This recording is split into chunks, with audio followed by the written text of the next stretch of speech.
Goeiemôre my boetie en sissa, wees gegroet in die wonderlike naam van Jesus op hierdie geseënde donderdagoggend en baie dankie vir die voorreg wat ek het om vir julle te kan bid vanoggend. Ek hoop dat dit gaan sommer baie goed met elke een van julle, dat julle 'n goeie nag gehad het en julle is reg vir hierdie dag wat voorlê. En aan God alle eer, lof en heerlikheid vir hierdie dag wat vir ons voorlê. Kom ons bid saam. Vader, baie dankie dat ek na U toe kan kom in die lieflike naam van Jesus. En ek kan U loof en prys dat ek die voorreg het om vir hierdie kosbare boetie en sissa van my te kan bid. Liewe Here, baie dankie vir U hand van bewaking oor ons deur die nag. Dankie liewe Here dat U ons deurgedraai het en dankie dat ons gespaar is om hierdie nuwe dag te betree, sodat ons alles kan doen wat ons geroep is om voor te doen.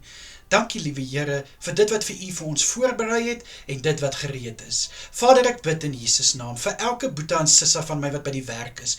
Bid ek dat U vir hulle sal seën met 'n suksesvolle dag. Ek bid vir voorspoed in hulle werk. Ek bid liewe Here dat hulle hulle beste sal doen en gee omdat hulle gevul is met wysheid en krag van Jesus Christus. Asseblief liewe Vader, vir my boetie en sissa by die huis, bid ek dat dit wat hulle hande vind om te doen, mag dit geseënd wees, Here. Mag hulle die vrugte pluk van dit wat hulle insit. My gebed is ook, liewe Here, dat hulle sal vreugde en vrede ervaar in dit wat hulle doen.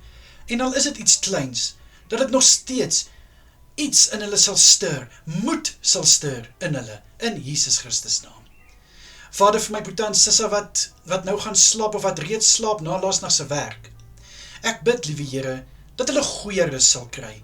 Ek bid, liewe Vader, dat hulle kalmte en rustigheid sal beleef wanneer hulle slaap, sodat hulle uitgerus sal wees vir die volgende skof wat voorlê, in Jesus Christus naam.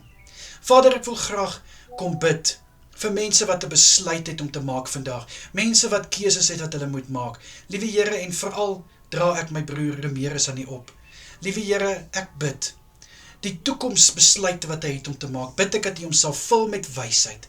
Ek bid dat hy gevul sal wees, Here, met kennis oor wat kan lei tot die regte besluit om te maak.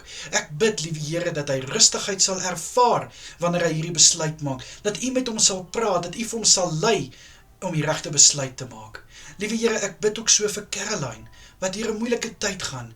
Bid ek, Here, dat sy nie 'n besluit uit emosie sal maak nie, maar liewe Here, die keuse en die besluite wat sy het om te maak, bid ek dat U haar sal lei, dat U vir haar die groen lig sal gee. En liewe Here, hou vir haar sterk, gee vir haar moed in Jesus naam. Vir elke ander persoon, liewe Here, vir nuwe kontrakte wat voorlê, liewe Here, vir huwelike, watter besluite en keuses daar ook voorlê, bid ek dat elke een dit sal doen, liewe Here, nie uit emosie of gevoelens nie, maar uit wysheid, uit 'n oop kop in Jesus Christus naam, Here. Ek vra ook, Vader, om asseblief elke boetie en sissa te beskerm vandag. Sal U asseblief elkeen veilig hou waar hulle self bevind. Dit is my gebed vanoggend in die kosbare naam van Jesus Christus. Dankie, Here. Amen en amen. My boetie en sissa, julle moet 'n wonderlike dag verder hê. Kyk asseblief mooi na julle self en natuurlik as dit die Here se wil is, bid ek vanaand weer vir julle. Tot dan, mooi bly almal, totsiens.